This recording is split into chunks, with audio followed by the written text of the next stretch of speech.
Perfecto. Ahí está. Supongo que tenés el consentimiento de Rodrigo para grabar, ¿no es cierto?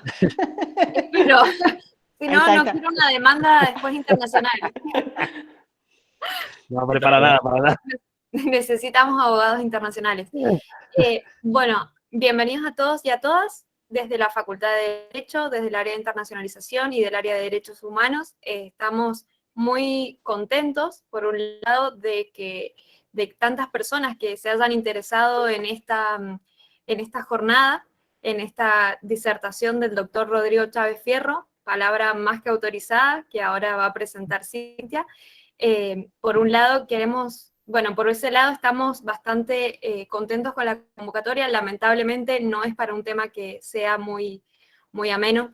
Nos hubiera gustado que fuera otra temática, pero como a todos nos ha pasado y lo que entendemos es que esto fue tan sorpresivo, sin embargo, desde hace más de 20 años que viene esta problemática que ahora con el doctor vamos a tratar de entender y que nos sorprende y nos conmociona, y la verdad que, bueno, desde la Facultad de Derecho no podemos dejar de hablar de ciertos temas, principalmente desde el área de derechos humanos, y no solamente, bueno, agradecer a la gran predisposición del doctor Rodrigo Chávez Fierro, sino también de las cátedras de Derecho Internacional Público, que acá me acompaña el doctor Bibiloni, y también al doctor Andrés Rousset, de la Cátedra de Derechos Humanos, y a Cintia Vallardi Martínez, que obviamente es la palabra más que autorizada para hablar de los derechos humanos. Así que, Cintia, te cedo la palabra. Bueno, muchas gracias, Vivi. Bueno, muchas gracias a todos por estar. Yo voy a hacer una breve descripción, obviamente, de Rodrigo Chávez Fierro, quien nos va a acompañar y va a dissertar sobre este tema tan coyuntural, como decía Vivi, no feliz, pero necesario de visibilizar y de conocer. Primero que nada, creo que el título más honorífico que tiene Rodrigo en este momento y en esta circunstancia es el ser amigo de la casa y sobre todo amigo del área de derechos humanos, porque nos viene acompañando ya hace varias actividades y que es un placer tenerlo en este espacio y en este momento. Rodrigo, por otro lado, es maestro en Derecho Internacional Público y de las Relaciones Internacionales por el Instituto Universitario de Investigación Ortega y Gasset, maestro en Administración Pública por la Universidad Autónoma de Querétaro. Actualmente estudia la maestría en Derecho Procesal Constitucional. Es licenciado en Derecho, se ha desempeñado en diversos cargos, tanto en instituciones gubernamentales como académicas. Es profesor investigador de la línea de Derecho Internacional de la Facultad de Derecho de la Universidad Autónoma de Querétaro, como vemos su universidad madre. Imparte las materias Derechos Fundamentales, Teoría de los Tratados Internacionales y Derechos Internacionales de los Derechos Humanos. Ha impartido numerosas ponencias en distintas instituciones académicas como el Instituto de Investigaciones Jurídicas de la UNAM, la Universidad Externado de Colombia y la Pontificia Universidad Católica del Perú. Como dije, es simplemente un resumen de sus grandes logros y a mí lo que me enorgullece es que ya es un amigo de la casa por estar compartiendo tantos espacios de reflexión y de conversación sobre estos temas, como creo que va a ser hoy el tema de Afganistán. Así que, bueno, Rodrigo, no te quiero quitar más tiempo y te escuchamos a vos, que para eso estamos todos aquí. Muchísimas gracias, Cintia. Saludamos al doctor Diego, Andrés, Casuilda, varios que nos acompañan. La verdad estoy muy orgulloso de poder estar ahora del otro lado de la ponencia. Llevo más de un año, como bien decía, siguiendo las actividades de la Universidad Nacional de Cuyo, el área de Derechos Humanos, el área de Derecho Internacional, y la verdad es que para mí es un verdadero honor estar acá, pues compartiendo algunas reflexiones sobre este tema que, pues, lamentablemente, además, lo sucedido hace unas horas nos da todavía pie para explicar un poco más. Hace unas horas se suscitaba un ataque terrorista a las afueras del aeropuerto de Kabul que cobró la vida de más de 60 afganos y 12 militares estadounidenses. Entonces, pues para tratar de llegar a explicar lo que vimos hace apenas unas horas, el presidente Biden va a hablar a la nación dentro de 1 o 2 horas más. Entonces, para tratar de explicar este contexto, vamos a hacer algunas breves reflexiones históricas, geográficas, para entender evidentemente el contexto geopolítico del problema en el que hoy en día se suscita en aquella parte del mundo. Voy a hacer un recorrido histórico muy breve para tratar de llegar a la actualidad. Hay que recordar que allá por 1978 en Afganistán triunfa una revolución comunista. Hay que recordar que estábamos en pleno contexto de la Guerra Fría, entonces una revolución comunista triunfa en Afganistán, y ante la cual hay una serie de levantamientos en contra, digamos, de este gobierno comunista que se instaura en Afganistán. Ante esta cuestión, ante estos levantamientos en contra de la revolución comunista afgana, es que la Unión Soviética, todavía existía la Unión Soviética en ese entonces, decide intervenir en Afganistán para, digamos, apuntalar el gobierno y procurar de que dure la mayor cantidad de tiempo posible ante las amenazas que tenía de distintos grupos que peleaban en contra de este gobierno. Es en este contexto en donde, digamos, surgen los llamados mujahidines, que son los que van a pelear en contra de este gobierno comunista.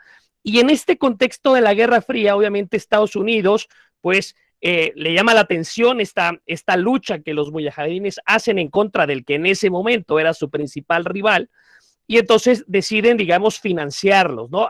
Se hace toda una serie de operaciones para hacerles llegar armamento a estos mujahidines, porque era un interés de Estados Unidos, evidentemente, desgastar a la Unión Soviética.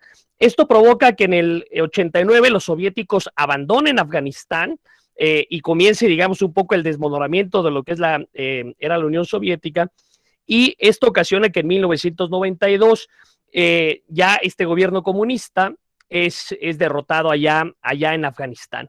Y surge ahí, o continúa, digamos, esta guerra civil en Afganistán, en donde distintos grupos tribales obviamente comenzarán a luchar por el poder allá en Afganistán.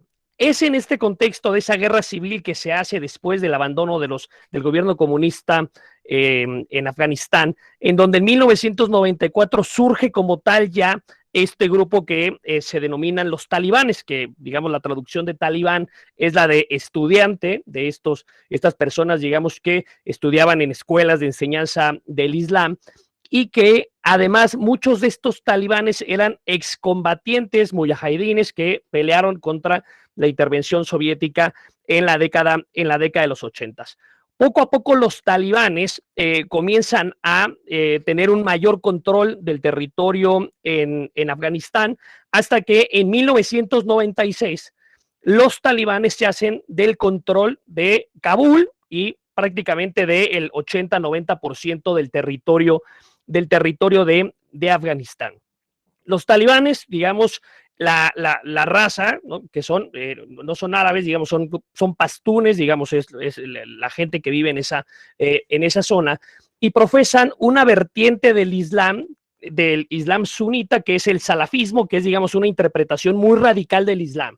Una de las primeras cuestiones que hay que entender es que, así como en el cristianismo hay muchas vertientes, en el Islam también hay muchas vertientes. La división más grande que hay es entre el Islam sunita y el Islam chiita. El Islam sunita es la gran mayoría, ¿no? 85% del Islam, y dentro de esa rama del Islam sunita, una rama muy extremista que tiene una interpretación muy radical es el salafismo, ¿no? Para ubicar un poco los talibanes, ¿no?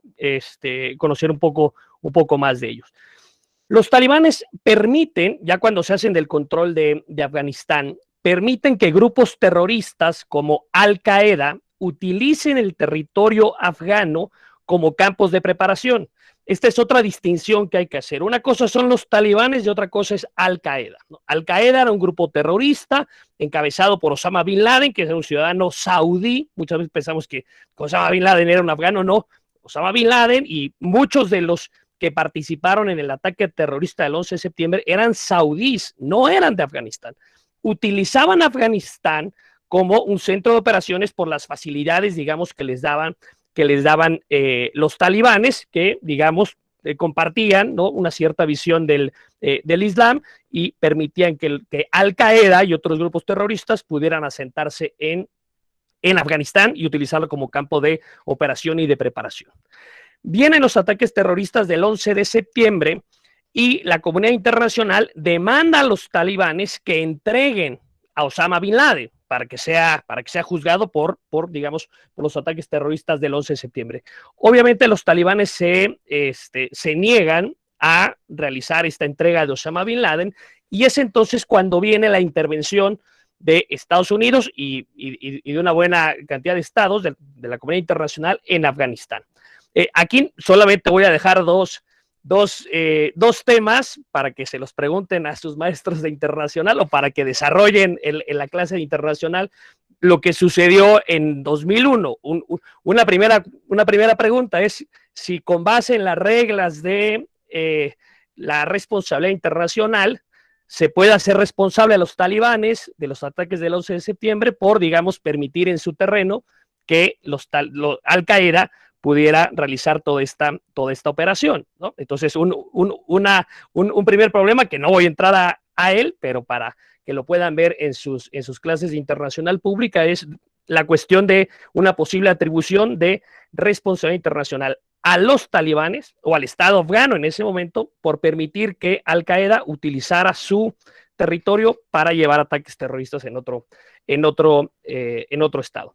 La otra cuestión que surgió interesante en materia de derecho internacional fue el uso de la fuerza armada en contra de los talibanes, porque ustedes saben que hay dos usos permitidos de la fuerza en el derecho internacional. No entraré mucho a ello, insisto, pregúntenles a sus maestros, pero vamos a dejar esas dudas que generaron hace 20 años, que sería la justificación que se empleó para autorizar el uso de la fuerza en 2001 fue la legítima defensa.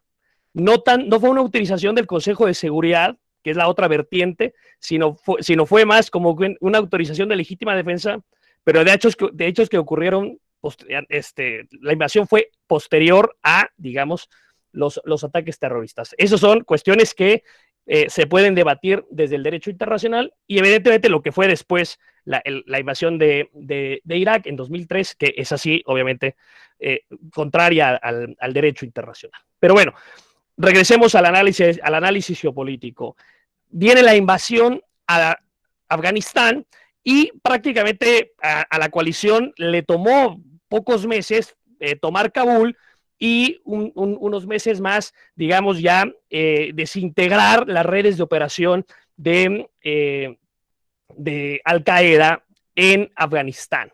Y aquí es donde empiezan las primeras reflexiones sobre el propósito, ¿no? ¿Cuál era el propósito de invadir Afganistán? El propósito de invadir Afganistán se podrá decir que fue, por un lado, evitar que volviera a ocurrir ataques terroristas de la magnitud del 11 de septiembre o del ataque a la embajada de Estados Unidos en Kenia unos meses antes del 11 de septiembre. Si ese fue, digamos, el propósito, pues podemos decir que a 20 años tal vez pudo haberse cumplido, porque no hemos vuelto a ver en Estados Unidos unos ataques de esa magnitud. Si la otra justificación fue desmantelar las redes de Al-Qaeda en Afganistán, eso se cumplió muy rápido. Porque Al-Qaeda incluso se va hacia Pakistán, y ahorita analizaremos, ¿no?, la escisión de Al-Qaeda hacia otros lugares, entre ellos Irak, ¿no? Entonces, también en pocos meses, digamos que ya se desintegra la red de Al-Qaeda en Afganistán. Hay que analizar la cantidad de soldados que se fueron enviando durante las distintas administraciones de los presidentes estadounidenses. Con George Bush, la cantidad de soldados que llegaron a ver, soldados estadounidenses que llegaron a ver en Afganistán, fueron hasta 50,000 soldados. Con Barack Obama, la cifra se duplica y llega a haber hasta 110,000 soldados estadounidenses en la época de Barack Obama. Y ahí llegamos al 2 de mayo del 2011. El 2 de mayo del 2011, Estados Unidos mata a Osama Bin Laden, que estaba en Pakistán, pero digamos en una zona muy pegadita a Afganistán. Matan a Osama Bin Laden, y entonces muchos americanos dicen, bueno, pues ya, estoy diciendo, mayo de 2011, ¿no? Ya cumplimos con la invasión a Afganistán, ya desmantelamos la red de Al-Qaeda, incluso ya terminamos de, ¿no?, matar a Osama Bin Laden, que era el líder de los ataques terroristas del 11 de septiembre. Entonces, ya la tensión de la opinión pública estadounidense de 2011 para acá comenzó a bajar. Ya la atención del tema de Afganistán ya no era algo que importara la opinión estadounidense. Hay que recordar que en 2008 una crisis económica muy importante en Estados Unidos, que también, digamos, son de los temas que comienzan a importar más al ciudadano estadounidense. Llega la campaña presidencial de Donald Trump, y Donald Trump en la campaña, durante las campañas, hace la promesa de retirar a los soldados estadounidenses de la guerra de Irak y de Afganistán. Llega al poder Donald Trump, pero con Obama ya se había dado un retiro muy importante de soldados. Obama, y que ya había leído también que la opinión pública estadounidense ya no quería seguir con la presencia en Afganistán, reduce el número de soldados estadounidenses de 110,000 soldados a 9,000 soldados estadounidenses. Es una reducción muy importante que hace que los talibanes poco a poco vayan retomando el terreno, porque los talibanes nunca se fueron, nunca se les venció totalmente, sino se refugiaron en las montañas. Hay que recordar que un tema importante del ámbito geopolítico es la geografía de Afganistán. La geografía de Afganistán es muy agreste, son muchas montañas y hace muy difícil un control efectivo sobre el territorio afgano. Por eso no pudieron los británicos conquistar Afganistán, no pudieron los soviéticos conquistar Afganistán, y ahora vemos que los estadounidenses tampoco pudieron nunca tener un control efectivo sobre Afganistán. La geografía es muy complicada para poder tener un control. Entonces, con esta reducción de 110,000 a 9,000 soldados, los talibanes poco a poco comenzaron a recobrar más el terreno de Afganistán. Este problema llevó a que Donald Trump, a pesar de la promesa de retirarse, tuvo que subir de 9,000 a 14,000 soldados estadounidenses la presencia en Afganistán. Sin embargo, Donald Trump ya quiere, digamos, terminar con la presencia de Estados Unidos en Afganistán, y entonces el 29 de febrero, o sea, un día muy difícil, muy fácil de acordarse, el 29 de febrero del 2020, el gobierno de Estados Unidos firma un acuerdo de paz con los talibanes. Se reúnen en Doha y firman un acuerdo de paz en Doha, insisto, el 29 de febrero de 2020. No fue muy mediático el tema del acuerdo de paz entre Estados Unidos y los talibanes porque empezaba la pandemia. Recordarán ustedes que por ahí de marzo fue cuando a todos nos mandaron a nuestras casas, y entonces, pues obviamente el tema era la pandemia. No se dio una cobertura tan notoria de este acuerdo de paz que firmó el gobierno de Estados Unidos con los talibanes. De hecho, Donald Trump tenía la intención de invitar a Camp David, a los líderes talibanes a firmar ese acuerdo. Sin embargo, hubo un ataque terrorista de los talibanes en Afganistán y hizo que no fuera propicio invitarlos, evidentemente, a Estados Unidos después de ese ataque terrorista. ¿Qué es lo que decía este acuerdo? Que si lo buscan ahí, ¿no? Le ponen acuerdo en inglés, ¿no? Agreement between the United States and the Taliban. Lo pueden encontrar en internet, muy fácil. Viene publicado en la página de la Secretaría de Estado de Estados Unidos, y ahí lo pueden ver. Ahí hay otro tema muy interesante que tiene que ver con el reconocimiento de gobiernos, porque van a ver que en ese acuerdo lo firma Estados Unidos con los talibanes, pero siempre que hace referencia a los talibanes dice a quienes Estados Unidos no reconoce oficialmente, ¿no? Entonces, estas cuestiones de diplomacia en las que siempre se cuida mucho el decir, ok, hago un acuerdo contigo, pero oficialmente no te estoy reconociendo. Y en ese acuerdo, que son 4 hojas, lo pueden ir ustedes consultando. En este acuerdo, ¿qué se decía? En este acuerdo se ponía un plazo de 14 meses para que las fuerzas estadounidenses se retiraran de Afganistán, y a cambio los talibanes se comprometían a que Afganistán no volviera a ser utilizado por grupos terroristas como un territorio de preparación y de orquesta de sus ataques terroristas, que es, digamos, el principal interés de Estados Unidos, que desde Afganistán no se vuelvan a preparar y a lanzar ataques terroristas en contra de Estados Unidos y de sus aliados. Entonces, el acuerdo era ese: ustedes hay que hacer un cese al fuego, dejen de realizar ataques terroristas, porque los talibanes siguieron realizando ataques terroristas durante los 20 años en contra de las fuerzas de seguridad afganas. Entonces, dejen ustedes de realizar ataques terroristas, un cese al fuego con las fuerzas afganas y el compromiso de que no van a permitir que se asienten grupos terroristas en Afganistán. ¿Ok? Y Estados Unidos se comprometía a retirar sus fuerzas de Afganistán. No se decía absolutamente nada de derechos humanos. En ese acuerdo no decía absolutamente nada sobre derechos humanos, sobre derechos de la mujer. El interés era la estabilidad en la región. ¿Ok? Entonces, Trump pierde las elecciones, llega Joe Biden, pero Biden quiere seguir cumpliendo con ese acuerdo, porque era un acuerdo firmado por los Estados Unidos, no por Donald Trump, y en virtud de ese acuerdo se reduce todavía más de 9,000 a 4,000 los efectivos estadounidenses en Afganistán, pero aquí es donde ya viene la reacción de los talibanes. Los talibanes comienzan a ver que hay un retiro de Estados Unidos, pero las fuerzas de seguridad afganas vieron en este acuerdo de Doha pues una especie de rendición de Estados Unidos a los talibanes. Y entonces las fuerzas de seguridad afgana que están viendo, oye, los estadounidenses ya se van, ya firmaron un acuerdo internacional y yo estoy peleando contra estos talibanes, hijos, mejor ya pues dejo de pelear. El análisis de inteligencia de Estados Unidos, ellos pensaban que le iba a tomar a los talibanes cerca de 1 año y medio llegar a Kabul. Pensaban que las fuerzas de seguridad afganas iban a poder resistir el avance de los talibanes. Se calcula que hay 60,000 integrantes de los talibanes, efectivos, digamos, militares, por 300,000 miembros de las fuerzas de seguridad afganas, a los que Estados Unidos en 20 años se gastó más de 83,000 millones de dólares en equiparlos y prepararlos. Entonces, el cálculo era, ok, firmo el acuerdo de paz, pero las fuerzas de seguridad seguramente van a tener la posibilidad de controlar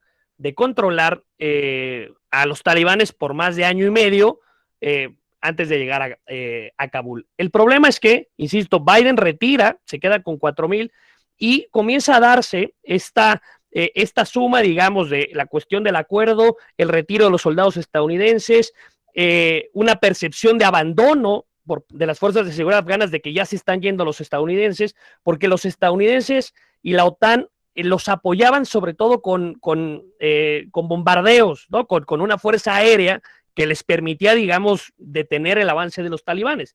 Sin esta coordinación del apoyo aéreo era muy difícil frenarlos, y además de, pues también cuestiones de que los talibanes se rumora que iban comprando a estos soldados, porque en muchas ciudades las fuerzas afganas dejaron de pelear, o sea, no dejaron pasar a los talibanes, y es aquí donde Joe Biden calculaba que el 11 de septiembre era la fecha que Joe Biden tenía para la salida de Estados Unidos, que coincidiera con los 20 años de los ataques terroristas.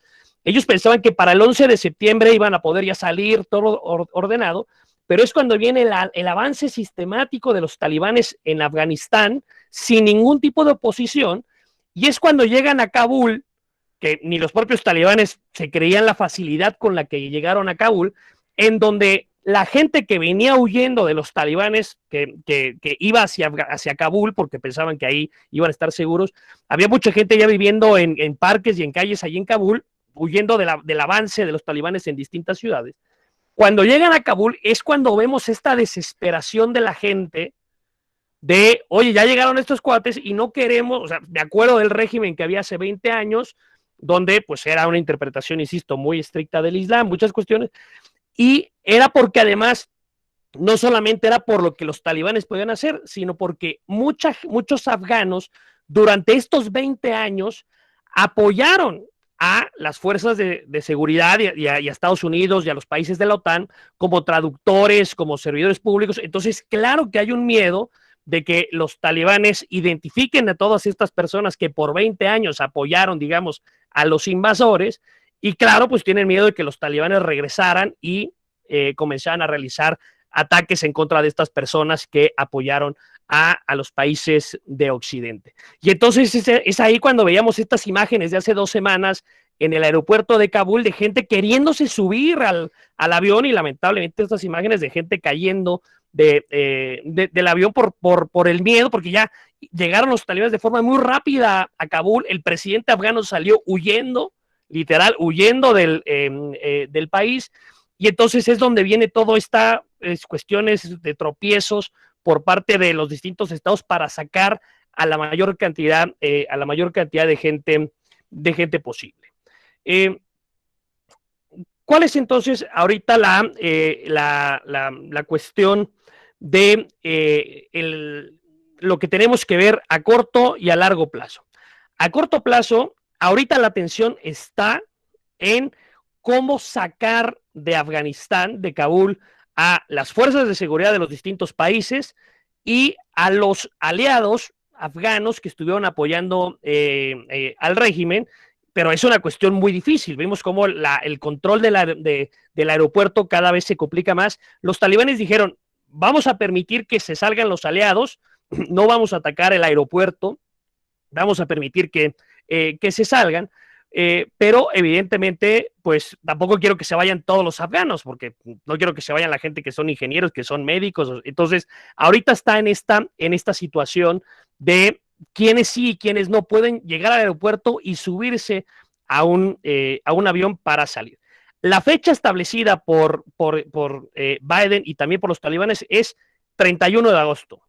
Se les dio a la OTAN y a Estados Unidos hasta el 31 de agosto para retirarse. Ya es una cuestión, estamos a 100 horas de ese plazo, ¿no? Entonces, los siguientes 4 o 5 días vamos a ver qué sucede ante esta cuestión y a partir de ahí, ¿qué va a salir? ¿Qué va a pasar después? La tensión en Afganistán, les había dicho que ya hasta antes de los hechos de hace 3 semanas, la tensión en Afganistán ya para Estados Unidos no era muy importante. Más solamente un 12% de la gente en Estados Unidos tenía algún interés por lo que ocurrió en Afganistán hasta hace 3 semanas. Ahora la atención está puesta en Afganistán. Esto es muy importante porque dependiendo de lo que suceda en los siguientes días, va a ser cómo se vea la administración de Joe Biden. Hay que recordar que en año y medio vuelve a haber elecciones en Estados Unidos, elecciones intermedias en donde se renueva la totalidad de la Cámara de Representantes y 1/3 del Senado, y que ahorita los demócratas tienen el Senado solamente por un senador, o sea, mantienen el control de ambas cámaras, pero con muy poca diferencia. Entonces, dependiendo de, ¿no?, el manejo que se le dé a este tema, puede ser una cuestión de que pueda afectar a las elecciones intermedias en Estados Unidos y luego a las elecciones presidenciales en 4 años, bueno, 3 años y cachito, que habrá en Estados Unidos, donde Biden ha dicho que no se va a reelegir por el tema de la edad. Entonces, ahí habría que ver. ¿Qué es lo que ha dicho Biden? Biden ha dicho, me mantengo en la decisión, aunque el pacto lo firmó Trump, me mantengo en la decisión correcta de irnos de Afganistán. Lo que ha criticado ahorita Trump los últimos días es la forma como se están yendo. Trump dice, conmigo no hubiera pasado este relajo, o sea, sí nos íbamos a ir, pero no nos estamos yendo de esta forma tan atribulada, ¿no? Entonces, Biden sigue defendiendo, hay que analizar lo que va a decir ahorita en hora y media que hable ante la prensa. Seguramente se mantendrá en el dicho de fue la decisión correcta el habernos ido de Afganistán. Ahora, a corto plazo hay que analizar esta cuestión. Luego, los talibanes se han mostrado muy moderados. Ellos han dicho que no van a regresar a esa interpretación tan estricta del Islam que aplicaban hace 20 años, y ahorita están dando una imagen muy moderada, están dejando que Estados Unidos salga de Afganistán, se lleve a su gente, pero habrá que ver ya sin la presencia militar de Estados Unidos y de la OTAN en Afganistán, cómo se comportan, ¿no? Entonces, porque ahorita, digamos, están muy tranquilos de que quieren estabilidad, quieren que esto termine, que Estados Unidos se vaya, y pues ya ellos tomar absolutamente todo el control. Vamos a ver qué sucede si en realidad esta imagen de un grupo más moderado se puede mantener, ¿Por qué? Porque las bases de los talibanes, los que pelearon por 20 años, no pelearon para tener una versión descafeinada de los talibanes, por así decirlo, no una versión moderada, sino evidentemente quieren imponer, ¿no?, esos ideales que desde hace 20 años venían peleando. Estados Unidos tiene el reto ahorita de sacar, se calcula que quedan como 1.500 estadounidenses en Afganistán, entonces tienen el reto de terminar de sacar a la gente, los que se quieran ir, y a los aliados, ¿no? A toda esa gente que en algún momento estuvo cooperando, insisto, con Estados Unidos. ¿Qué mensajes se pueden leer de este abandono de Estados Unidos de la región? Primero es que los grupos islámicos se ven fortalecidos, ¿no? Es decir, la lectura que dan los grupos islámicos es: esta es una victoria de Alá, esta es una victoria, se ve que Dios está con nosotros, vencimos a Estados Unidos.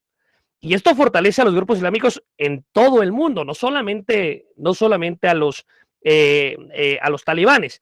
Esta cuestión, y ahorita vamos a entrar ya de lleno ahora sí al análisis geopolítico, a China y a Rusia también tienen sus problemas con grupos musulmanes. China hace frontera, pequeña, pero hace frontera con Afganistán, y pues China quiere que también haya estabilidad en la región. China también tiene una minoría musulmana en su territorio, en la región de Xinjiang, y China, pues, aunque no es mucho dinero, pero es el mayor inversor en Afganistán, pues China está haciendo, ustedes saben, toda una infraestructura de la ruta de la seda que va desde China hasta Europa, y parte puede pasar ahí por Afganistán y por Pakistán.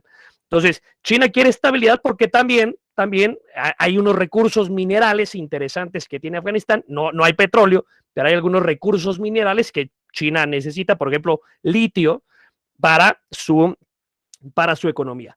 Rusia también tiene, ustedes saben, Rusia, la Unión Soviética sí hizo frontera, ahorita ya con la desintegración, hace frontera Tayikistán, Uzbekistán. Rusia no hace frontera con Afganistán, pero Rusia también tiene un importante problema con sus minorías musulmanes en la región del Cáucaso, en Chechenia, Dagestán. Hay que recordar, ¿no?, la toma de rehenes en el teatro de Moscú por rebeldes chechenos. Entonces, también hay una cuestión de que Rusia tampoco quiere que los grupos islamistas que están en el Cáucaso, en su territorio, tampoco se vean fortalecidos y mucho menos apoyados por los talibanes, ¿no? Entonces, China y Rusia, ¿qué van a buscar?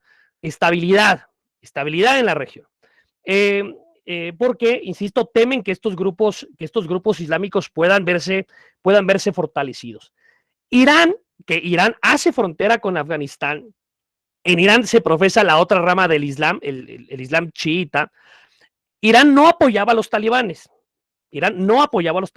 pero evidentemente está muy contento con que Estados Unidos se vaya a la región. Hay que recordar que desde 1979 está ya la revolución fundamentalista islámica en Irán, pues hay una muy mala relación con Estados Unidos, desde luego acentuada por lo que vimos hace de 10 años para acá, con el presidente Ahmadinejad. En fin, hubo una crisis de rehenes en la embajada, también es otro gran tema en materia de derecho internacional público, ¿no?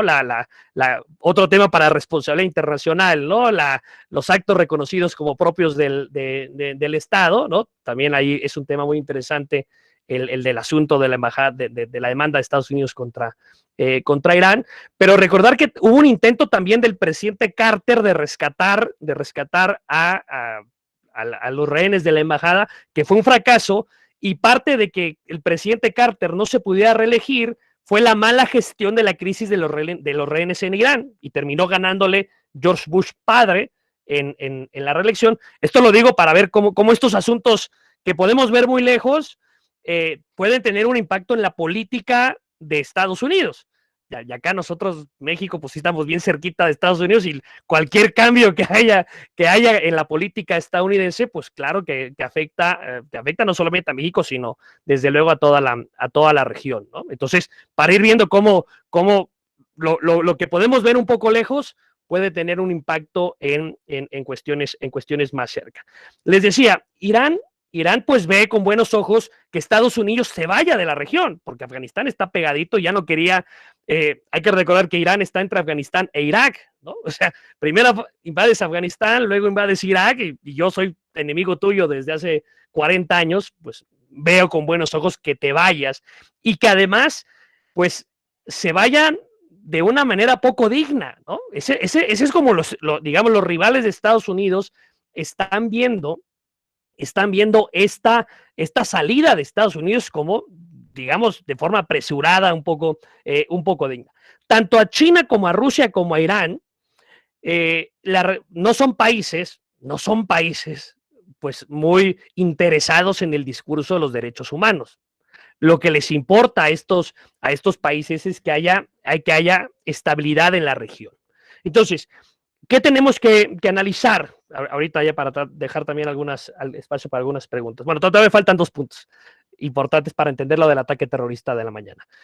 Hay que analizar si los talibanes van a dejar o no que su territorio sea utilizado por grupos terroristas. Hay que analizar el tema de si fue la decisión correcta abandonar o no Afganistán, porque hay mucha gente que dice que la postura moderada de los talibanes es una verdadera farsa y que tan pronto se salgan los estadounidenses van a volver a aplicar su interpretación de la Sharia.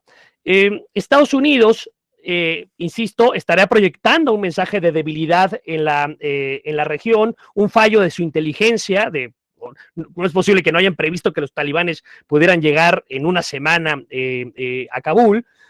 Si bien es cierto, la opinión pública estadounidense es favorable al retiro de tropas, la forma como está sucediendo, eso evidentemente no lo comparten. Estados Unidos deja Afganistán y deja un lugar donde podría aterrizar y despegar sus aviones.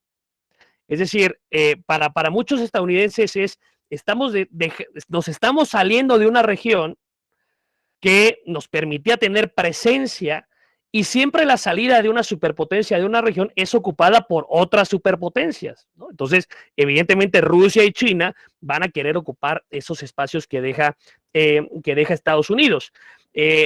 Al final, lo que vamos a ver en las siguientes horas es el momento en que se retire el último soldado estadounidense de Afganistán. Y va a ser Joe Biden el que va a ser el presidente que va a retirar al último soldado estadounidense de Afganistán, pero habrá que ver qué sucede en estos días y ver la opinión pública cómo lee esta cuestión. Hay que recordar que la opinión pública es muy cambiante y tal vez en 3-4 meses volvamos con los temas que eran prioritarios, como el COVID, como la economía, como el tema de la inmigración, que Estados Unidos tiene mucha importancia. Entonces, hay que ver cómo es la evacuación de los americanos, la relación de Rusia y China con los talibanes, la relación de los talibanes con los otros actores locales, porque todavía hay fuerzas de seguridad afganas que están en una provincia. Los talibanes no tienen ahorita todo el control del 100% del territorio. Hay algunas fuerzas de seguridad que sí lucharon contra los talibanes, y ahorita, digamos, están en una provincia y desde la cual pues, van a querer también, obviamente, no doblegarse ante los talibanes. Hay que ver cuál es la conducta de los talibanes en materia de derechos humanos, si serán un poco más moderados o regresarán a esta interpretación de la Sharia. Y también hay un importante sector liberal afgano, porque no es que todos los afganos estén con los talibanes, hay un importante sector liberal afgano que no tienen, digamos, los mismos niveles de religiosidad o no tienen los mismos niveles de ortodoxia, ¿no? O sea, podrán creer en el Islam, pero no con esta interpretación tan estricta. Vamos en 5 minutos para explicar qué sucede con el ataque de la mañana. Para entender el ataque de la mañana, voy a tratar de explicar lo que sucedió con Al-Qaeda, ¿ok? Cuando Estados Unidos invade en 2001 Afganistán, Al-Qaeda se va hacia Pakistán, ahí mantiene, digamos, su matriz, pero comienzan a crearse distintas filiales de Al-Qaeda en todo Oriente Medio. Se crea Al-Qaeda en Irak, Al-Qaeda en Yemen, Al-Qaeda en Yemen es conocido como Al-Qaeda en la península arábiga, Al-Qaeda en Somalia es conocido como Al-Shabaab, por ejemplo, Pero Al-Qaeda en Irak luego se escinde. Esta filial de Al-Qaeda en Irak, que se estableció en Irak, luego se escinde de Al-Qaeda y es lo que hoy en día se crea el Estado Islámico de Irak. Después, ese Estado Islámico de Irak, ese grupo que se escinde de Al-Qaeda, se traslada también a Siria y entonces ya es el Estado Islámico de Irak y Siria, ISIS.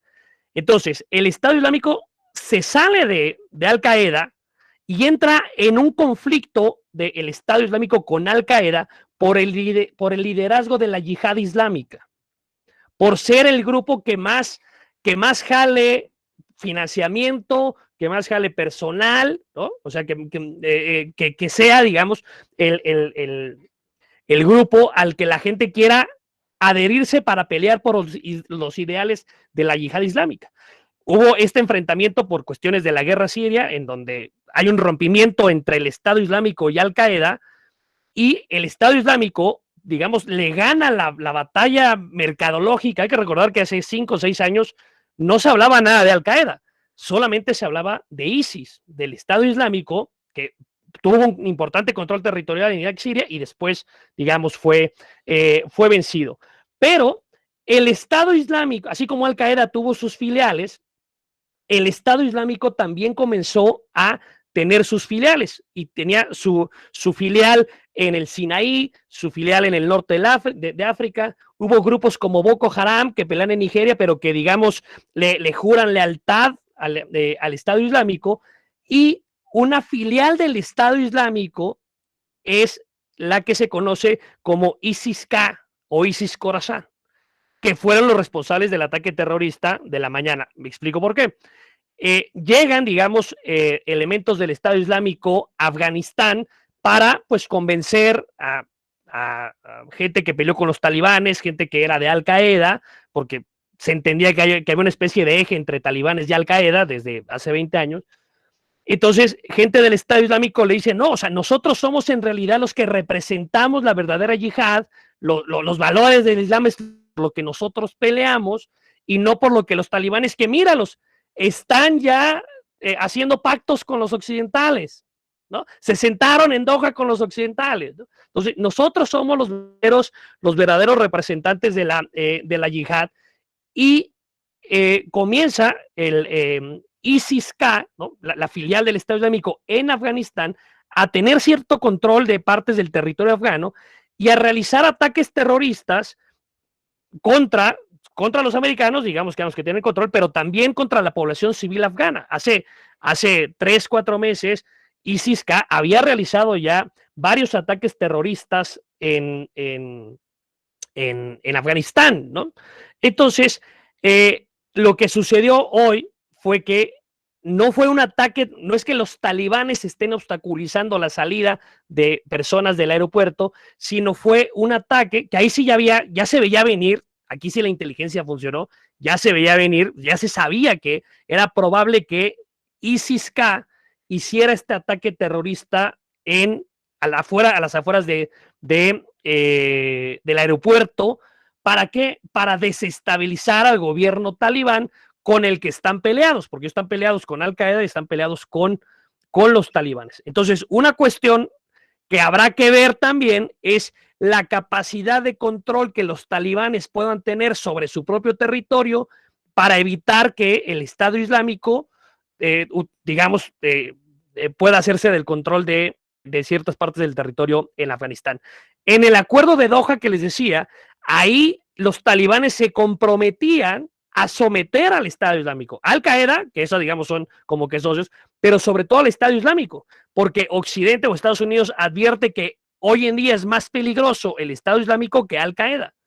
Entonces, hay que ver si los talibanes son capaces de someter a ISIS-K, al Estado Islámico en Khorasan, que es, digamos, esta zona que agrupaba a varios países, ¿no? Afganistán, Pakistán, en fin, eso se le llama el Khorasan. Entonces, por eso es ISIS-K, que es una filial del Estado Islámico que llega a Afganistán y ha cometido una gran cantidad de ataques terroristas, y el más reciente es el de hoy. El de hoy tiene la gran importancia que desde 2011 no morían en un solo incidente, en un solo ataque, tantos soldados estadounidenses. Entonces, ahorita la cuestión es, ¿qué va a hacer Biden? ¿Seguimos de que el 31 nos vamos y bye? ¿Dejamos que esto, pues, ya fue un ataque sin respuesta? Entonces, porque también Biden no puede mostrar una cierta debilidad, pero aquí el problema es una cuestión de escuadra entre Estados Unidos, las fuerzas de Estados Unidos en el aeropuerto, los talibanes que a las afueras del aeropuerto son los que tienen el control, y el Estado Islámico, ISIS-K, que puede realizar ataques terroristas para desestabilizar precisamente todos estos movimientos. Más o menos esto es, Cintia, como que el resumen, ¿no? Y un poco con elementos geopolíticos y de derecho internacional que tal vez permitan que podamos entender un poco más de aquí adelante las noticias que se vayan a desenvolver en Afganistán y el manejo que esto pueda tener para las relaciones internacionales. Y desde luego, lamentablemente, el discurso de los derechos humanos no va a ser prioridad en lo que suceda allá en los siguientes días en Afganistán. Espero haber servido de guía, y si quieren algunas preguntas, estamos a la orden. Muchas gracias, Rodrigo. Muchas gracias. Clarísimo. La verdad que te tendría que haber escuchado mucho antes de ver un montón de noticieros que no entendían nada o que no explicaban la magnitud realmente de la situación, porque hay como muchísimos elementos que tener en cuenta aún antes de tener un juicio o aún antes de tener alguna postura. Así que sí, la verdad que me ha dejado pensando un montón de cuestiones, pero clarísimo, muy claro y muy completo. Bueno, veo que hay varias manos levantadas, así que Vivi, no sé si querés coordinar ahí las preguntas. Los que quieran habilitar el micrófono para hacer las preguntas, buenísimo, sí. Mejor. Acá estamos con el doctor Bibiloni, me parece mejor que levantemos la mano para poder organizarnos. Y el doctor Bibiloni, bueno, quería hacer sus aportes desde... Bueno, muchas gracias. Creo que nada, por agradecerle al doctor Rodrigo la cordialidad y sentir que es un amigo de la casa, por supuesto. Por supuesto, a la Cátedra de Humanos que nos invita. Está con nosotros también el doctor Jorge Vivian, que comparte con nosotros la cátedra. Y quería avisarle que se quede tranquilo, que el presidente Biden ya ha avisado que no va a dar su discurso hasta que terminemos. Así que podemos escucharlo. Bueno, lo que le quería preguntar en serio, que es un tema que por supuesto no podemos soslayar, que es el tema de la droga, el tema de la amapola. De saber que Afganistán es el más allá de números más, números menos, es decir, es el principal productor, el 95% de la amapola como insumo del opio, y después de lo que sería la morfina, y después de la heroína, sale desde Afganistán. El tema es dos cosas, es decir, primero, el consumo y la exportación se ha cuadruplicado, o sea, Afganistán tiene como si fuera un producto bruto aparte en lo que significa la comercialización de la droga de la amapola, que es el insumo más puro, y la más pura de todas las amapolas, más que la de China y más que la de Japón. Pero el tema es la relación con Estados Unidos, es decir, además de que se ha cuadruplicado el consumo y la exportación, la pregunta sería en esto que tiene que ver Estados Unidos, porque no es inocente, por supuesto. Y también lo otro que significa que estamos hablando de morfina, que es una droga legal. Es decir, a diferencia de Colombia, o a diferencia de poner los otros planes de Estados Unidos para erradicar el consumo y la exportación de droga, acá estamos hablando de drogas legales que se utilizan para los tratamientos paliativos. Entonces, evidentemente, y es la pregunta un poco la duda, es decir, no es inocente que Estados Unidos invada Afganistán e Irak con dos mercados o dos cosas que no maneja, como el narcotráfico y el petróleo. Pero entonces, decir, ¿qué ha jugado y cómo ha jugado esta cuestión de la droga? No solamente el financiamiento de los talibanes, sino, es decir, que en esto Estados Unidos no ha sido inocente, como no es inocente en Colombia. Entonces, si usted nos puede dar un panorama o por lo menos una apreciación de decir, el telón de fondo de todo esto, más allá de la venta de armas y el peligro que significa que en esta huida desesperada han dejado muchas armas en Afganistán, que las van a usar los afganos sin duda. Además, si hay mucha gente que se ha pasado del ejército que entrenó a Estados Unidos, esas armas las saben manejar, porque no dice un campesino de estos de las montañas que andan en zapatillas, bueno, ahora usan anteojos negros y se sacan selfies, o sea que desde ese lugar los han traído al capitalismo. Es decir, pero digo, no hay nada más capitalista que el tema de las armas, en cuanto a decir la cantidad de armas que han dejado y de última generación, que han quedado en Afganistán por un lado, pero por el otro lado, si hay algo que es capitalismo, es el narcotráfico. Y en ese sentido, es decir, es un tema que no puede quedar ausente, pero sobre todo cómo ha jugado Estados Unidos con esto, desde lo legal y desde lo ilegal, y cómo ha jugado este financiamiento, que ya lo hemos visto en Colombia, por supuesto, del financiamiento de los grupos guerrilleros a través del narcotráfico. Claro, gracias, doctor. Son dos puntos que muy importantes que pasé de largo en la exposición. Desde luego, los talibanes, ¿cómo se pudieron financiar durante todos estos 20 años? Principalmente por la exportación de opio, ¿no? Como bien decía, lamentablemente Afganistán, el producto insignia por el que se le reconoce es el opio. Los talibanes han dicho que van a combatir el narcotráfico, pero luce difícil siendo que este fue su principal fuente de financiamiento, ¿no? Hay que ver cómo, insisto, con el tema de la estabilidad que se quiere en la región, es muy difícil combatir el narcotráfico en estados tan inestables y tan débiles como Afganistán. Si nosotros acá en la región, con nuestros estados débiles, hablo por México, ¿no? Un estado débil que hemos sido incapaces de combatir a los grupos de la delincuencia organizada, pues Afganistán, con la situación que está ahorita, será muy difícil que haya un combate frontal en contra del opio. Desde que Estados Unidos invadió Afganistán, las exportaciones se cuadran, ¿no? Eso es una realidad, ¿no? O sea, cuando Estados Unidos estuvo ahí, hubo un aumento en la exportación de opio. No voy a decir que ellos lo hicieron, pero esos son los datos, que a partir de 2001 fue mayor la exportación de opio de Afganistán. Entonces, evidentemente hay que ver qué sigue, si hay un cierto tratamiento legal con esta cuestión. Hay un compromiso de los talibanes de combatir el narcotráfico, pero también hay un compromiso de ellos de moderarse. Entonces, habrá que ver este tema. Sin duda, en la cuestión del opio es muy importante. El otro recurso que hay en Afganistán es los minerales, ¿no? Litio y esto, que hay que ver, ese puede ser una fuente de ingresos para el gobierno talibán. Hay que ver si son capaces de explotarlos. Ahí es donde China tiene cierto interés de decir, oye, yo te ayudo, ¿no?, a la explotación de estos minerales para seguir impulsando mi economía y servirte a ti como una fuente de financiamiento. Pero desde luego el tema del opio es muy importante. Y el otro tema que apunta también es muy importante, es todas las armas que deja Estados Unidos. Dejan Humvees, dejan helicópteros, dejan una gran cantidad de armamento que pues lo van a utilizar los talibanes, ¿no? O sea, obviamente toda esta grandísima cantidad de armas que se quedan ahí, pues van a querer ser utilizadas o van a ser utilizadas por los talibanes, ya sea para combatir el narcotráfico, que se ve poco probable, o pues incluso para favorecerlo, ¿no? Y es una importante fuerza de armamento que se dejó ahí prácticamente pues a la disposición de los talibanes, ¿no? Eso es lo que podría apuntar.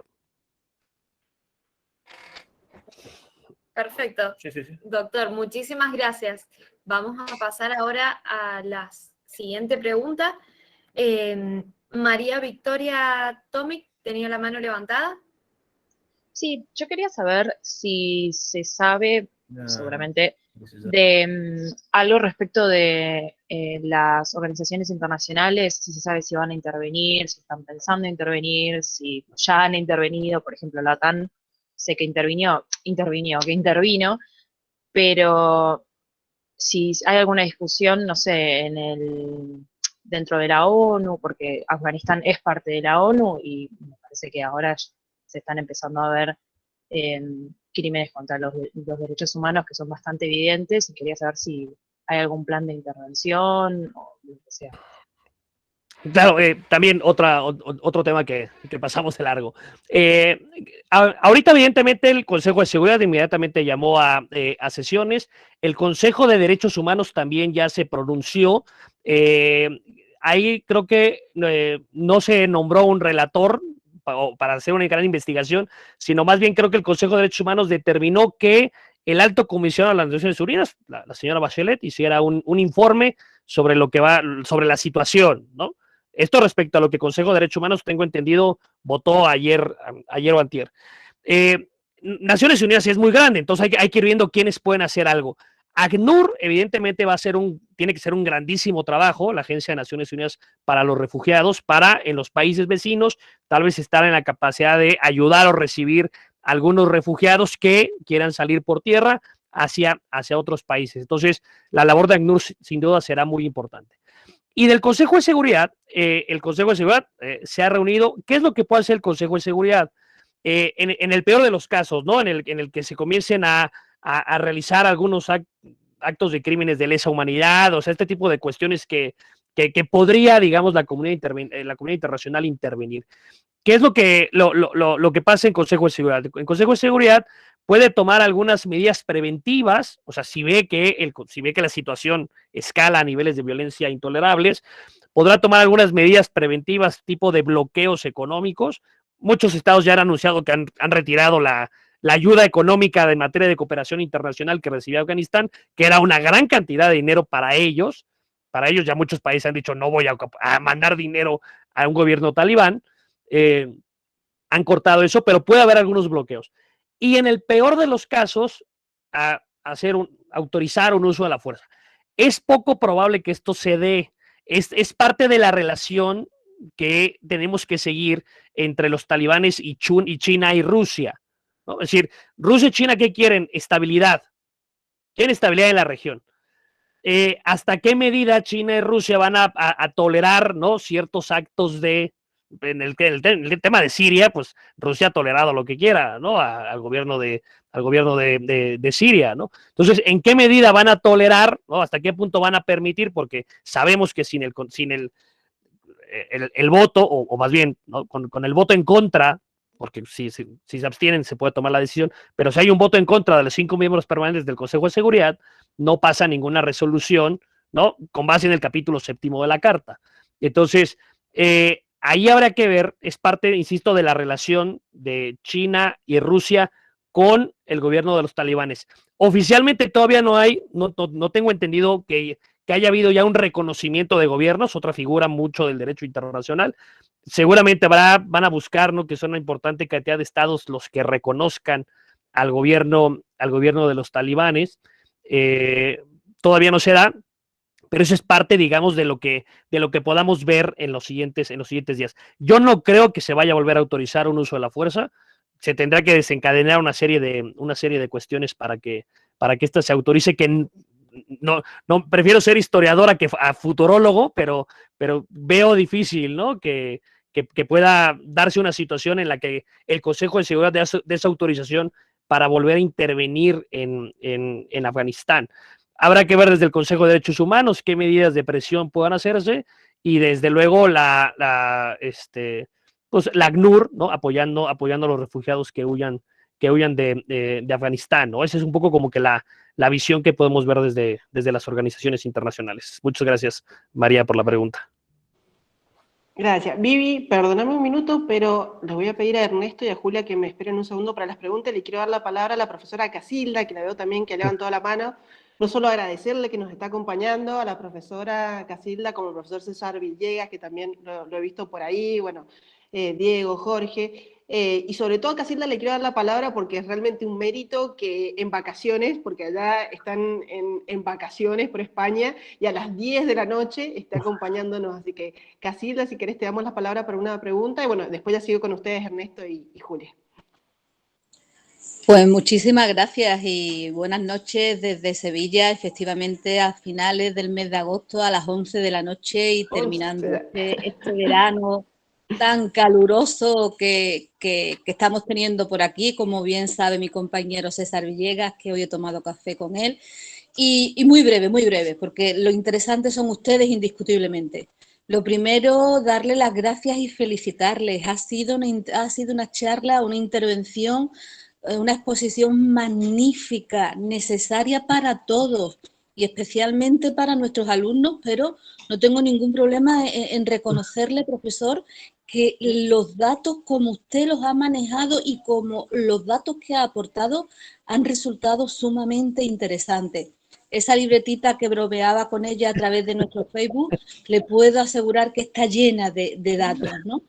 Y bueno, es verdad que la persona que me ha antecedido en el uso de la palabra se ha adelantado a la pregunta que quería hacer y que usted tan brillantemente también ha respondido, ¿no? Quería saber cuál era su opinión respecto al margen que en estos momentos tenía el multilateralismo institucionalizado a través de Naciones Unidas, ¿no? Sabemos que ACNUR, sabemos que ya se están retirando inversiones, pero efectivamente, como usted ha señalado y se ha adelantado a mi pregunta, el papel del Consejo de Seguridad, con ese derecho de veto y con esa situación geopolítica tan preocupante y tan inquietante, y que estoy convencida que tanto nos va a ocupar en las próximas semanas y en los próximos meses. No quería dejar de felicitarles, usted se adelantaba a la pregunta que quería hacerles, y sí aprovecho para felicitar a la profesora Bayardi, a todos mis colegas de la Universidad de Mendoza, a usted especialmente, y me gustaría, profesor, pedirle permiso, y a usted, profesora Bayardi, pedirles permiso para utilizar esta grabación en las clases que inminentemente empezaremos aquí en la Facultad de Derecho de Sevilla, porque estoy convencida que mis alumnos se van a quedar tan gratamente satisfechos como me he quedado yo escuchando su intervención. Muchísimas gracias y buenas noches desde Sevilla, desde este calor tan cerca, tan lejos y tan cerca siempre. Gracias y les felicito. Muchísimas gracias, profesora.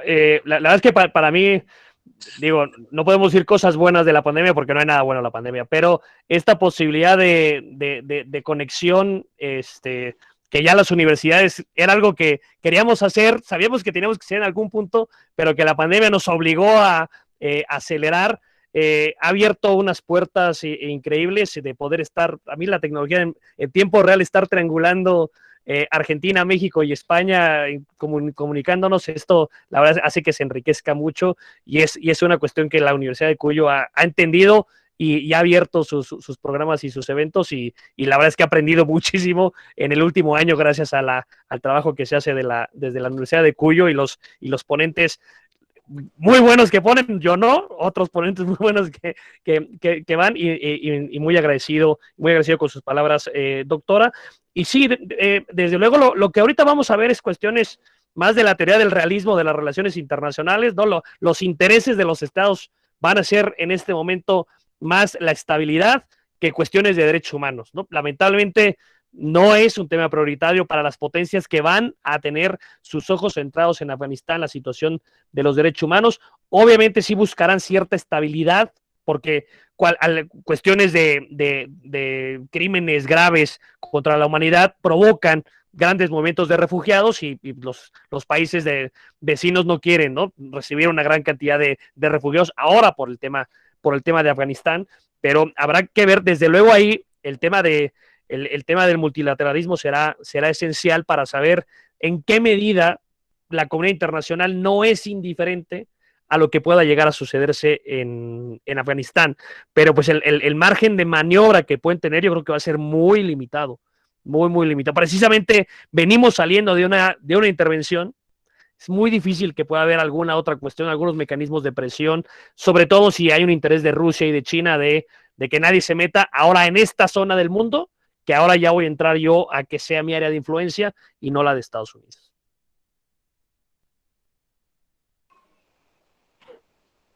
Perfecto, César, muchas gracias. Y sí, por supuesto, profesora Casilda, que va a estar disponible para todos. Termina, la editamos 2 minutitos y ya después se las comparto, así que, por supuesto.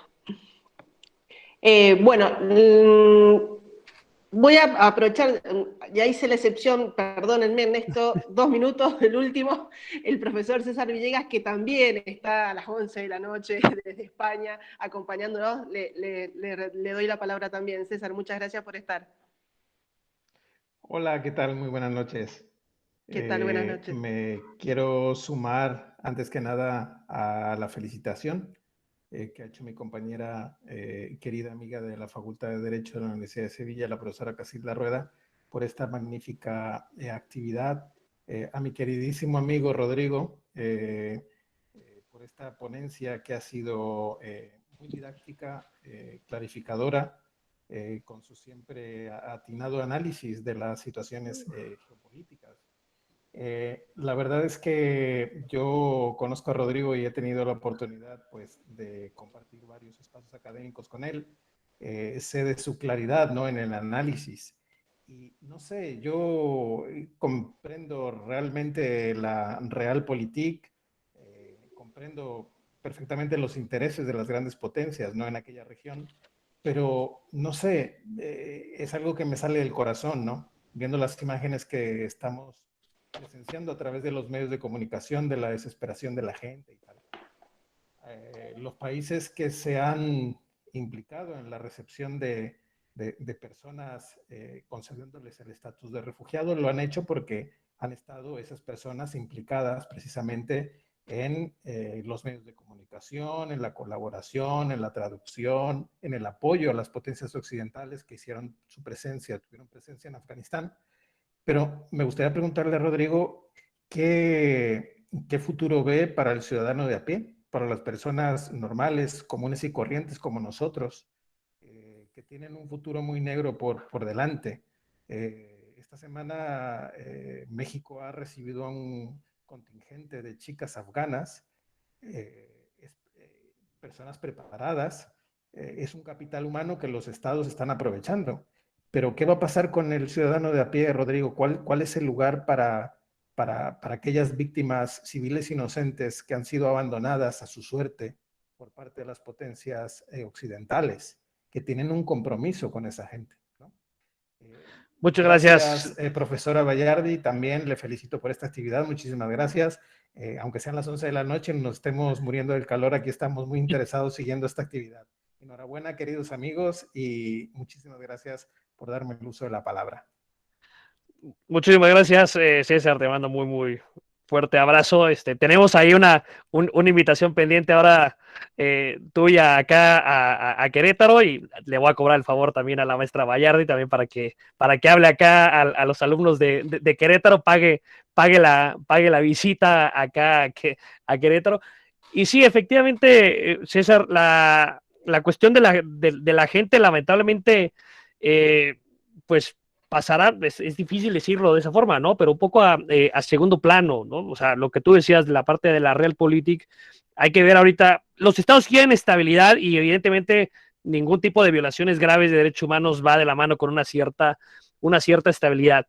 Lamentablemente, sí, hay que ver qué pasa con, digamos, con los, le dicen en los medios de comunicación estadounidenses, con los talibanes 2.0, ¿no? O sea, vamos a ver cuál es la versión de los talibanes que van a presentar ahora. De entrada sí te puedo decir que va a seguir habiendo ataques terroristas en Afganistán, no provocados por los talibanes o por Al-Qaeda, sino por la vertiente de ISIS-K, ¿no? ISIS-K hizo ataques terroristas a un hospital hace unos meses en plena pandemia, ¿no? O sea, para saber que esto, Irak, Siria y Afganistán son los países que más ataques terroristas hay en el mundo, ¿no? O sea, los más notorios son los que suceden en Occidente, pero la mayor cantidad de víctimas son víctimas musulmanes y víctimas que ocurren sobre todo en estos tres países, y se ve difícil que bajen. O sea, no acometerán los talibanes ataques terroristas, pero hay otros grupos terroristas que quieren desestabilizar ahora a los talibanes. Ese es una primera amenaza.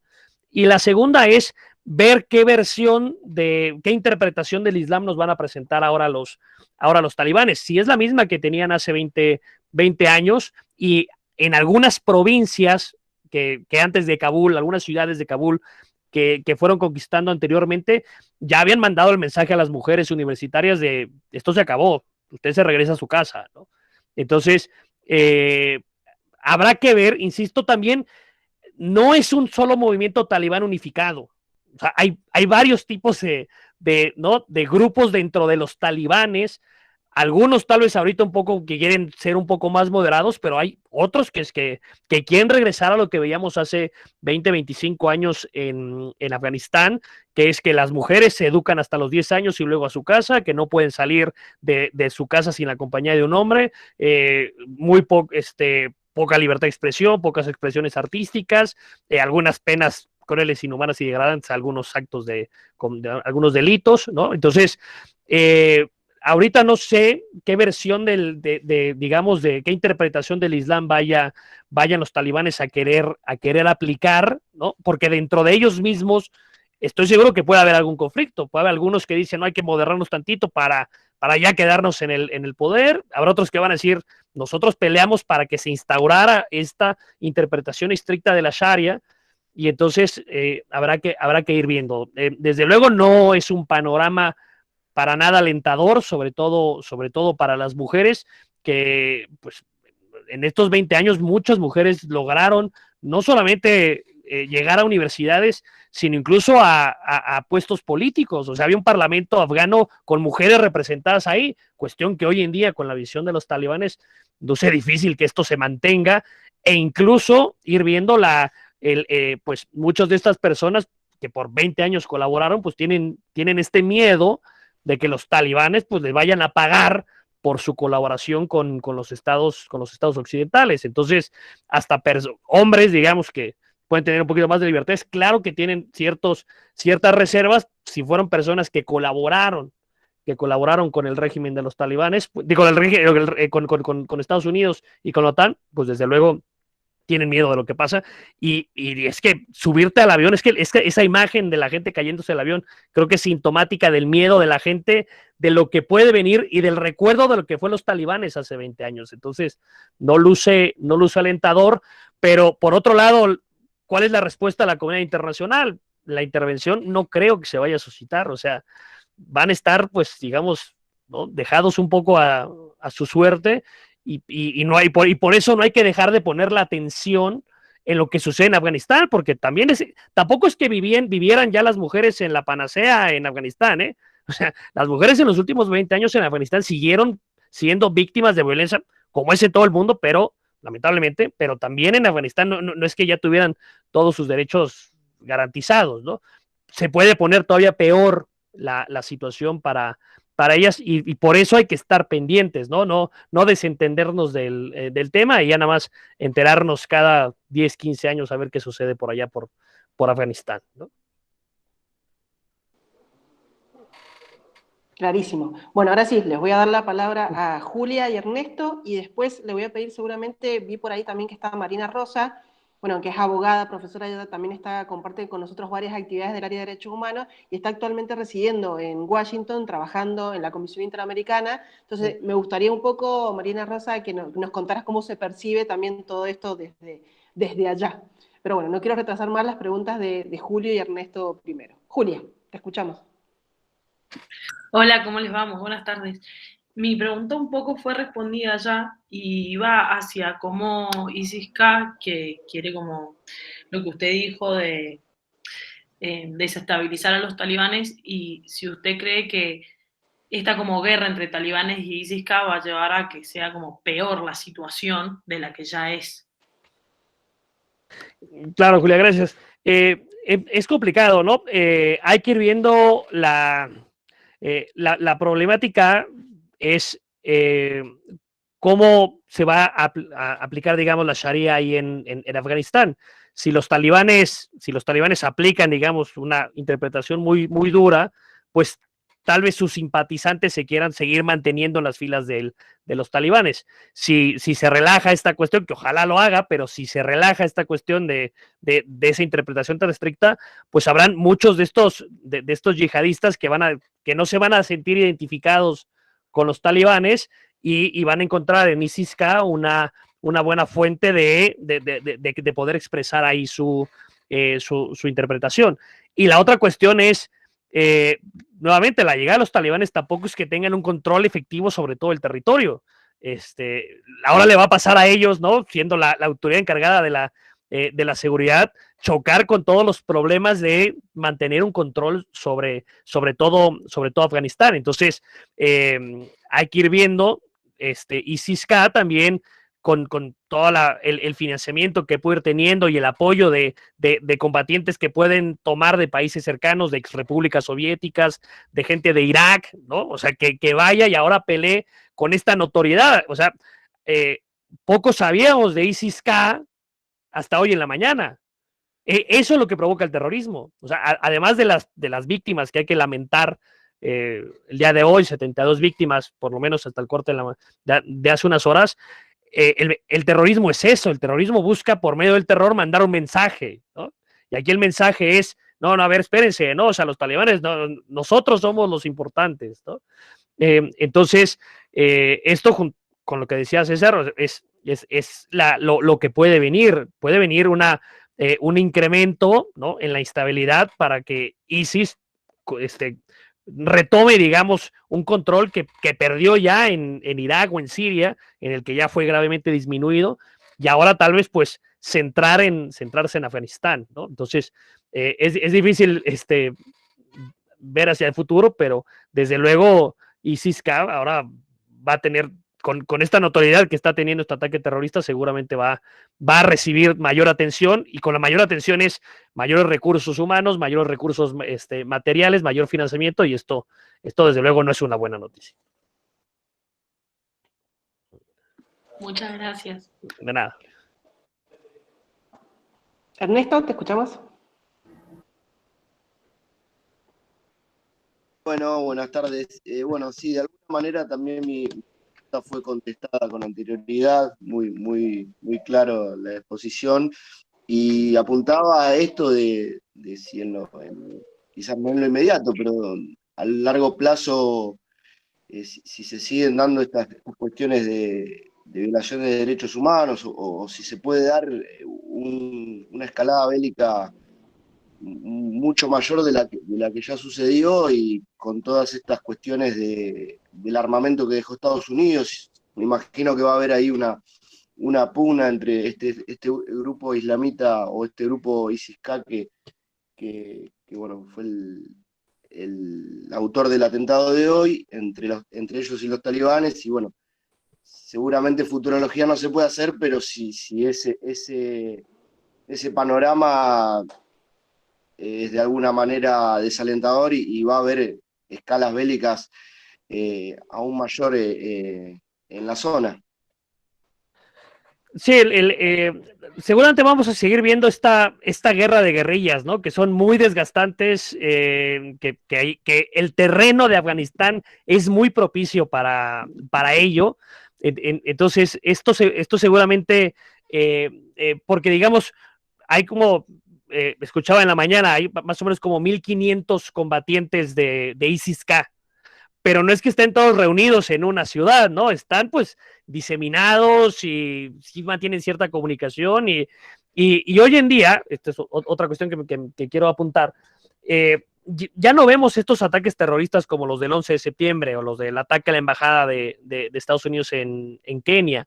El terrorismo hoy en día ya no es tan sofisticado, pero gracias a las redes sociales y a los medios de comunicación, situaciones tan lamentables como las que vimos en Barcelona, en la Rambla, en Manchester, ¿no? En el concierto de Arena Grande, unos ataques de poca sofisticación, con una camioneta, ¿no? Entrar a una zona turística, o una sola persona, un lobo solitario. Es decir, ya no se necesita, ¿no? Digamos, secuestrar un avión para realizar un ataque terrorista, sino que ya hoy en día los ataques terroristas necesitas menos cosas, y de todos modos logras un impacto global, ¿no? Entonces esta cuestión ha modificado el terrorismo, y ha hecho de que con menos dinero y con menos logística puedas tener el mismo impacto que estrellar un avión en las Torres Gemelas, ¿no? Entonces, y aparte nos enteramos en tiempo real, o sea, lo que sucedió en Barcelona ya hace varios años, ya la gente de Madrid, la gente de México y Argentina, en tiempo real nos estamos enterando de lo que estaba sucediendo. Entonces ya no necesitas a 25 personas organizadas, sino a una persona que tome una camioneta y la avienta en contra de una población para generar el mismo impacto de lo que fue en su momento el 11 de septiembre, y transmitir ese mensaje. Entonces, esta lucha por la yihad islámica, por la yihad global, pues ISIS quiere volver a tomarla, ¿no? Quiere decir, nosotros somos los buenos para esto, y esto pues va a utilizar Afganistán, y la debilidad que van a tener los talibanes para tener un control y una seguridad en su territorio, pues puede facilitar mucho más los ataques de ISIS-K en territorio afgano. Bien. Gracias. Gracias. Bueno, muchas gracias, Rodrigo. Bueno, no te quiero quitar más tiempo, pero los últimos. Yo encantado acá de estar participando, pero con mucha atención de lo que van a decir ahorita, Marina, eso sí. Eso está. Marina, ¿estás por ahí? No puedo ver a todos, pues igual lo tengo ahí a Rodrigo como... No, Marina está teniendo problemas porque en Washington está lloviendo, entonces se le ha cortado la señal de internet. Así que apenas podía intentar conectarse de vuelta, y va a ser, si querés podemos pasar a, creo que Martina. Y llueve fuerte. Estaba viendo ahorita la CNN, esperando lo de Biden, y se escuchaban los truenos en la transmisión, entonces está lloviendo fuerte en Washington. Sí, hay una tormenta tremenda, así que se le corta y entra y vuelve, pero nos gustaría poder escucharla también para ver cómo están los ánimos allá. Así que, no sé, si querés podemos pasar a Martina. Sí, Martina. Buenas tardes. Yo quería consultarle respecto a la situación de los ciudadanos afganos. ¿Qué cree que va a ser la postura de Estados Unidos en cuanto a recibir refugiados? Porque no es, digamos, no es de poco conocimiento el hecho de cómo se ve, digamos, a los inmigrantes, sobre todo a los refugiados, ya sea del país que vengan en Estados Unidos, que se los persigue o a veces no se los quiere dar trabajo, se los discrimina un montón. Y con el rol que ha tenido justamente Estados Unidos en todo esto, a mi parecer tendrían, digamos, como una cierta responsabilidad también en auxiliar a aquellas personas que durante tantos años los ayudaron. Entonces, no sé, usted quizás que conoce mucho más que yo probablemente, ¿qué es lo que piensa respecto a ello? Va a ser un gran problema, ¿no? Evidentemente, uno de los temas que yo decía que son prioritarios en Estados Unidos, COVID, economía e inmigración. Y esta cuestión, habrá que ver, porque no todos los que están saliendo de Afganistán, ahorita los aviones que vemos despegar no vuelan de Afganistán a Estados Unidos, están volando a la base militar en Doha, a la base militar que Estados Unidos tiene en Qatar, hacia allá están los vuelos y desde ahí van a empezar, digamos, a repartir un poco, ¿no? Entre países de Europa y también hacia Estados Unidos. Y parte de la problemática de por qué hay mucha gente afuera del aeropuerto y por qué tuvo lamentablemente tanto impacto el ataque de la mañana, es por los controles de seguridad, porque tienes que saber quiénes están pasando y que esos que están subiéndose a un avión no vayan a traer un artefacto explosivo, ¿no? Imagínate que esa persona que traía el artefacto explosivo pudiera haber pasado a subirse a un avión y hacerlo explotar en el aire. Entonces, ahí Estados Unidos está cuidando desde ahí las personas que están siquiera pudiendo ingresar al aeropuerto. Por eso no es algo tan fácil la cuestión de sacar a la gente, porque hay que ir viendo, ¿no?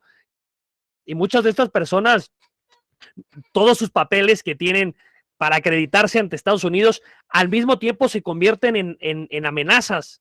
¿Por qué? Porque si los talibanes te ven con esos papeles, dicen, oye, ¿tú por qué tienes estos papeles? Porque estuviste apoyando, entonces seguramente puede haber una represalia. Muchas ONGs, por ejemplo, están borrando sus bases de datos de personas de Afganistán que cooperaban con estas instituciones en ciertos temas para evitar que esas bases de datos puedan llegar a quedar en manos de los talibanes y pueda haber unos actos de represalias. Entonces, aquellos que logren, digamos, subirse a un avión, llegar a Doha y de ahí, ¿no? ver en dónde pueden, pues, seguir haciendo su vida. Hay que ir viendo, Estados Unidos seguramente va a haber gente que va a decir, no sean tan laxos, ¿no? En dejar salir a quien sea, porque ¿qué nos garantiza que no vayan a llegar personas a realizar algunos ataques terroristas o que tengan el interés de desestabilizar a Estados Unidos y que le estemos dando las facilidades para llegar? Aquí es lo que esta cuestión hay que ir viendo cómo la resuelve el presidente Biden y ver cómo la va a querer capitalizar Trump o los republicanos en decir, miren, ¿no? O sea, América primero, y aquí estamos abriendo la puerta a todas estas personas para que ingresen, a pesar que fueron aliados de Estados Unidos durante 20 años, y coincido contigo, pues hay una cierta deuda de estos países para con estas personas que le estuvieron ayudando y que ahorita pues están desesperados por salir, ¿no? Y también la cuestión de que te dicen, pues a dónde, no sé si les dan a elegir, ¿no? De dónde quieres irte a vivir, Argentina, México, Estados Unidos, Canadá, o sea, sino que pues a donde se pueda en ese momento. Hay que ver cómo los países coordinan esos esfuerzos, porque además mucha gente quiere Estados Unidos, tal vez por el apoyo y el trabajo que estuvieron haciendo con ellos. Listo, Cintia. Perfecto, muchas gracias. Bueno, última pregunta. Ana. Sí, buenas tardes. Yo resido en Estados Unidos y no podría opinar respecto del poder y la política, porque para eso están los profesores con su elocuencia, pero podría tal vez transmitir humildemente cómo vivimos en el día a día en la sociedad norteamericana este tema.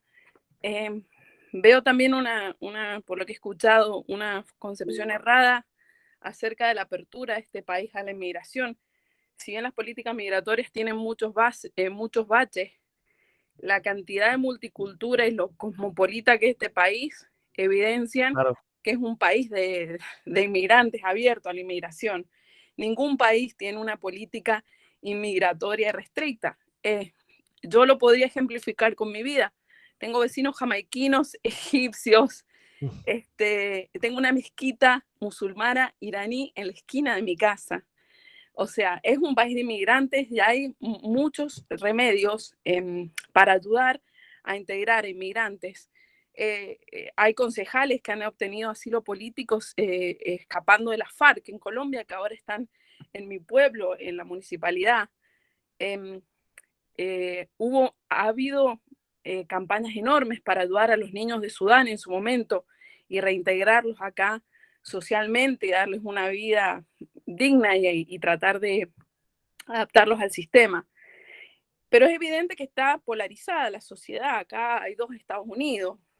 Un Estados Unidos de la gente del sur y del centro, más republicana, que simplifica el tema y realmente ve el tema de Afganistán como un tema de una guerra costosa y a la que no tiene que involucrarse Estados Unidos.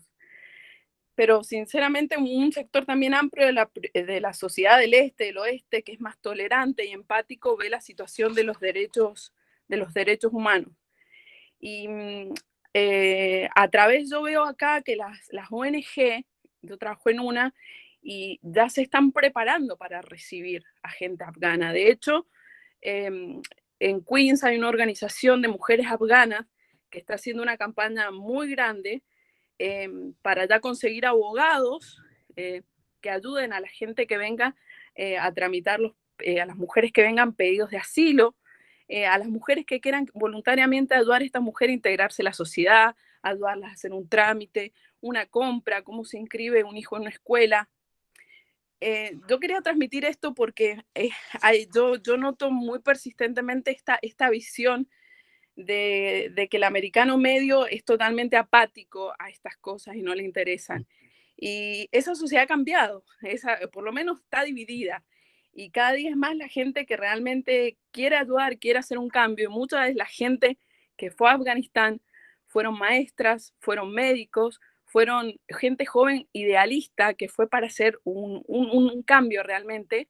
Y ha habido toda una generación de mujeres y de niños que han crecido con algo de libertad y normalidad gracias a eso. Independientemente de la política, es la parte que yo rescato del valor humano, de que creo que si la paz está en peligro en un lado del mundo, está en peligro en todas partes.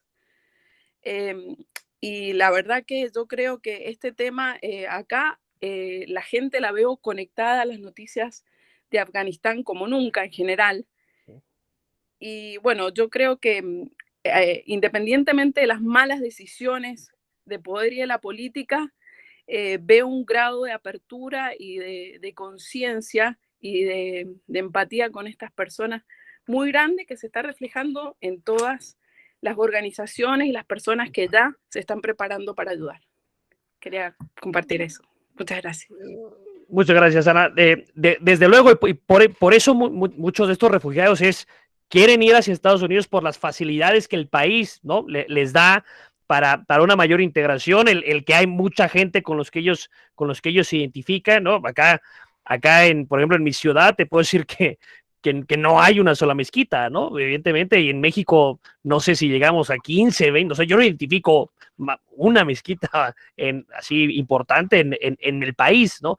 Y en Estados Unidos, obviamente, como es mucho más cosmopolita, mucho más pluricultural, claro que estas personas ven hacia Estados Unidos esa posibilidad de ir hacia allá y todo lo que Estados Unidos ha ayudado a estas personas para poderse, pues, hacer una nueva vida, porque como tú decías,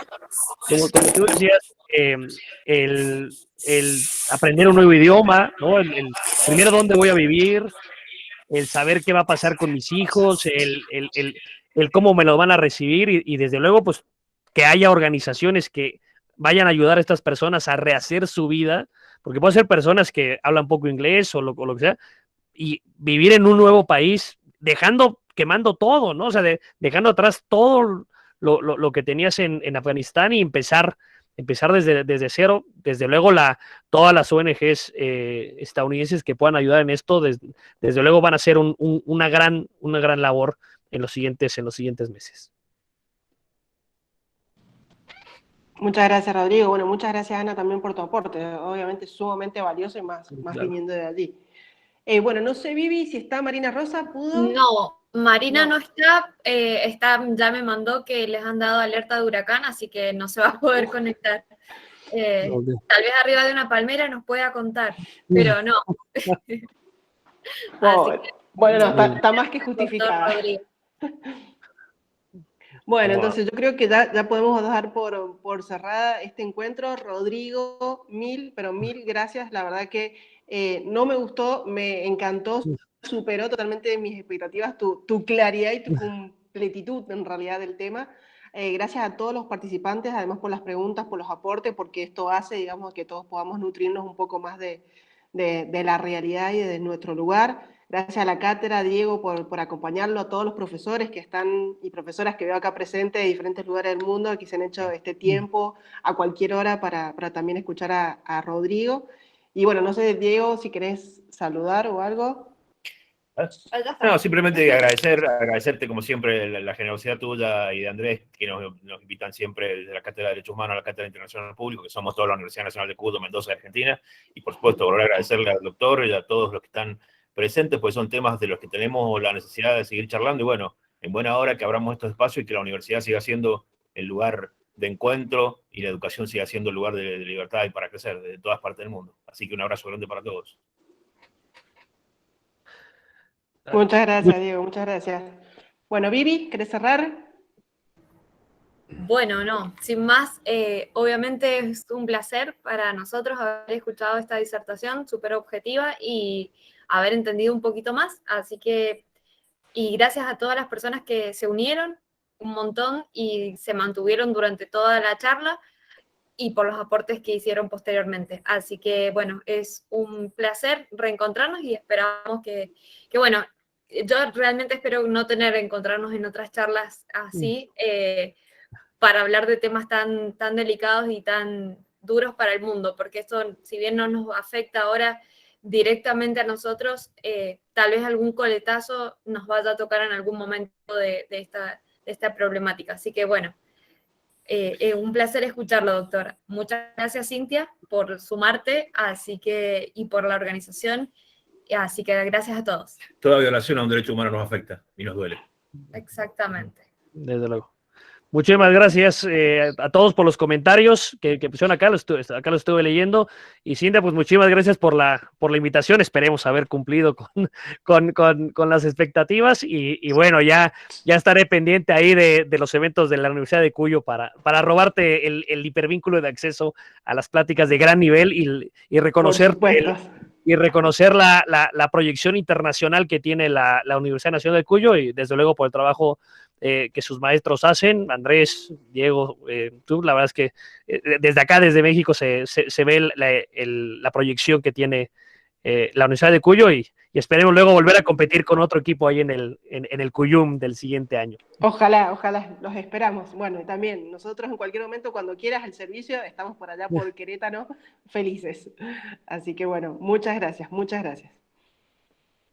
Nos estamos viendo. Adiós. Bye. Buenas tardes y buenas noches para todos.